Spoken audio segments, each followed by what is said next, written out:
আজকের ভিডিওতে আমরা শিখব বেশ কিছু দৈনন্দিন জীবনে ব্যবহৃত হয় এই রকম ইংরেজি বাক্য। তো welcome back to another video. আমি সোমা। আর আজকের ভিডিওটি যদি ভালো লেগে থাকে অবশ্যই একটা লাইক করো আর কমেন্ট করে জানাতে ভুলো না। আর আজকে চ্যানেলে যারা প্রথম এসেছো প্লিজ চ্যানেলটিকে সাবস্ক্রাইব করে নিয়ে সঙ্গে থেকো। আর আগে থেকেই যারা সাবস্ক্রাইব করে নিয়ে সঙ্গে রয়েছো তাদেরকে অসংখ্য ধন্যবাদ। Let's get started. সাহেব সত্য কথা বলে। সাহেব একজনের নাম, বলছি সাহেব সত্য কথা বলে। এটাকে ইংলিশে কিভাবে বলবো? সাহেব স্পিক্স। স্পিক মানে হচ্ছে বলা। সাহেব একজনের নাম, তো যখন থার্ড পারসন সিঙ্গুলার নাম্বার অর্থাৎ কোনো নাম বোঝায় তখন আমরা ভার্বের সঙ্গে এস বা ইএস অ্যাড করে থাকি। তাহলে বলছি সাহেব স্পিক্স, সাহেব বলে সত্য কথা, দ্য ট্রুথ। তাহলে পুরো সেন্টেন্সটা কি হলো? সাহেব সত্য কথা বলে, সাহেব স্পিক্স দ্য ট্রুথ। সাহেব স্পিক্স দ্য ট্রুথ। ওকে, সাহেব স্পিক্স দ্য ট্রুথ। সূর্য পশ্চিম দিকে অস্ত যায়। সূর্য, দ্য সান, দ্য সান কি পশ্চিম দিকে অস্ত যায়, তাহলে অস্ত যায় সেটস। সেট মানে হচ্ছে অস্ত যাওয়া। দ্য সান সেটস কোথায়? পশ্চিম দিকে। In the west, in the west. The sun sets in the west. সূর্য পশ্চিম দিকে অস্ত যায়। মানুষ মরণশীল। মানুষ মরণশীল, এটাকে ইংলিশে বলবো man is mortal. Man is mortal, মানুষ মরণশীল। ম্যান মানে মানুষ, ইজ মর্টাল মানে হচ্ছে মরণশীল। Man is mortal. ঘড়ির 3টি কাঁটা আছে। ঘড়ির কটা কাঁটা আছে? 3টে কাঁটা আছে। ঘড়ির কাঁটাকে কি বলা হয়? হ্যান্ডস। তো ঘড়ির 3টি কাঁটা আছে। দ্য ক্লক মানে ঘড়ির, দ্য ক্লক হ্যাজ, ঘড়ির আছে 3 হ্যান্ডস, 3টি কাঁটা। তাহলে দ্য ক্লক হ্যাজ 3 হ্যান্ডস, ঘড়ির 3টি কাঁটা আছে। কুকুরটি ঘেউ ঘেউ করছে। কুকুরের ডাক, কুকুরের চিৎকার, যে ঘেউ ঘেউ করা, তার ইংলিশ কি? বার্ক। তাহলে কুকুরটি, দ্য ডগ, কি করছে? ঘেউ ঘেউ করছে। The dog is barking, the dog is barking, the dog is barking. কুকুরটি ঘেউ ঘেউ করছে, the dog is barking. Kiran খেলা করছে। কিরণ ধরো একজনের নাম, তাহলে কিরণ কি? কিরণ একজনের নাম, থার্ড পারসন সিঙ্গুলার নাম্বার। আর কিরণ খেলা করছে, এটা কি? কন্টিনিউ, বর্তমানে চলছে। আমরা যারা টেন্স জানি তারা বুঝতে পারবো যে এটা প্রেজেন্ট কন্টিনিউয়াস টেন্স বোঝাচ্ছে। তাহলে কিরণ ইজ, প্লে মানে খেলা করা, প্লের সঙ্গে হবে ING. Kiran is playing, Kiran খেলা করছে। Kiran is playing, Kiran is playing, Kiran খেলা করছে। মা রান্না করছে। মা রান্না করছে, মা হচ্ছে মাদার, রান্না করছে is cooking, mother is cooking, মা রান্না করছে।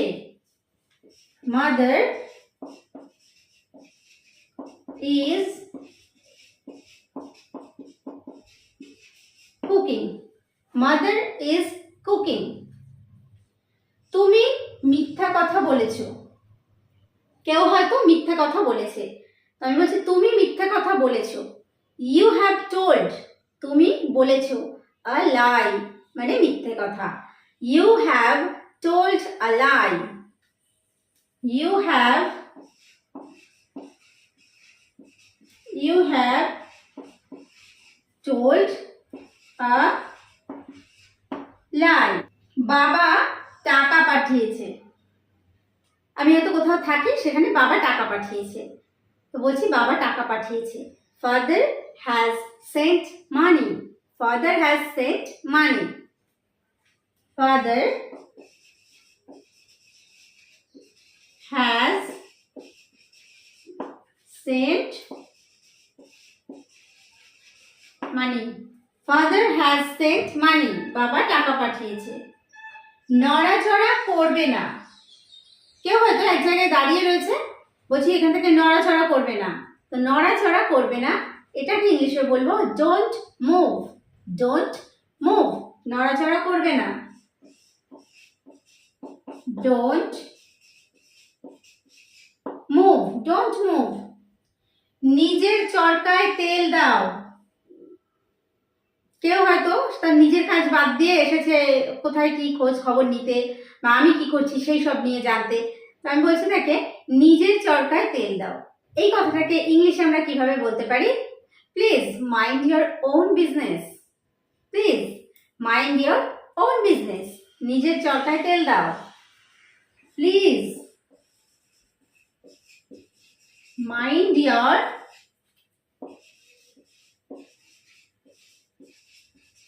own business. Okay, mind your own business. একটা ট্যাক্সি ভাড়া করো। রাস্তায় চলছি, হয়তো হাঁটতে পারছি না, বলছি একটা ট্যাক্সি ভাড়া করো, তো ইংলিশে এটাকে কিভাবে বলবো? Hire a taxi. Hire a taxi, একটা ট্যাক্সি ভাড়া করো। Hire a taxi. Hire a taxi, একটা ট্যাক্সি ভাড়া করো। বদ অভ্যাস ত্যাগ করো। কাউকে আমি বলছি তার হয়তো অনেক খারাপ অভ্যাস রয়েছে, বলছি বদ অভ্যাস ত্যাগ করো, তো এটাকে ইংলিশে কিভাবে বলবো? Give up. গিভ আপ মানে হচ্ছে ত্যাগ করা। ব্যাড হ্যাবিটস মানে খারাপ অভ্যাস, তাহলে পুরোটা হবে give up bad habits. Give up bad habits. Give up bad habits. খারাপ অভ্যাস ত্যাগ করো। Give up bad habits. কাজে বাধা দিও না। কোনো কাজ করছি, কেউ হয়তো বারবার ডিস্টার্ব করছে, বলছি কাজে বাধা দিও না। Do not hold up the work. Do not hold up the work. Not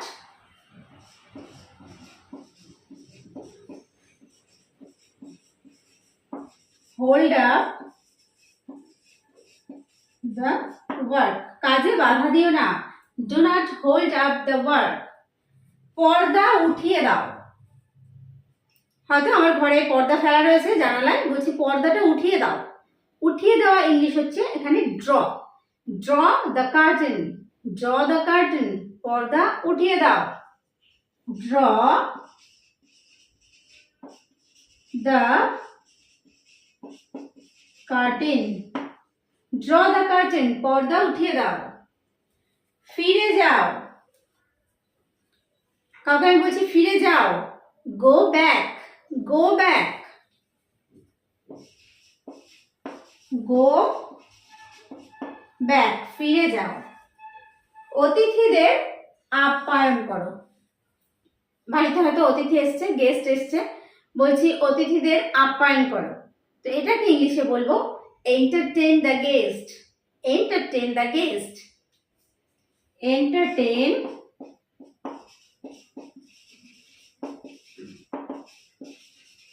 the guest. Entertain the guest. অতিথিদের আপ্যায়ন করো। যত্ন নেবেন। আমি বলি না যে নিজের খেয়াল রাখবেন, যত্ন নেবেন, তো এটাকে ইংলিশে বলতে পারি take care. Take care. Take care, যত্ন নেবেন। তাড়াতাড়ি আসো। কাউকে বলছি আমি তাড়াতাড়ি আসো। কাম সুন। কাম সুন, তাড়াতাড়ি আসো। কাম সুন, তাড়াতাড়ি আসো। চুপ থাকো, এত কথা বলছো কেন, চুপ থাকো। তো কাউকে যখন আমরা বলছি চুপ থাকো, তখন এটাকে ইংলিশে বলবো keep quiet. Keep quiet, keep quiet বা বি কোয়াইট। আমি উদ্বিগ্ন, কোনো কিছু নিয়ে আমি দুশ্চিন্তা করছি, উদ্বিগ্ন হয়ে গেছি, তো বলছি আমি উদ্বিগ্ন। I am anxious, I am anxious, I am anxious, আমি উদ্বিগ্ন। তুমি গর্বিত, কোনো কারণে তোমার খুব গর্ব হচ্ছে, বলছে তুমি গর্বিত। You are proud, you are proud, তুমি গর্বিত। ইউ আর প্রাউড, তুমি গর্বিত, ইউ আর প্রাউড। তো আজকের ভিডিওতে আমরা শিখলাম বেশ কিছু দৈনন্দিন জীবনে ব্যবহৃত হয় এইরকমই ইংরেজি বাক্য। তো এইরকম আরও ভিডিও পাওয়ার জন্য অবশ্যই চ্যানেলটিকে সাবস্ক্রাইব করে নিয়ে সঙ্গে দেখো। আর আজকের ভিডিওটি কেমন লাগলো কমেন্ট করে জানাতে ভুলো না। ভিডিওটি শেষ পর্যন্ত দেখার জন্য প্রত্যেককে থ্যাংক ইউ। দেখা হবে নেক্সট ভিডিওতে।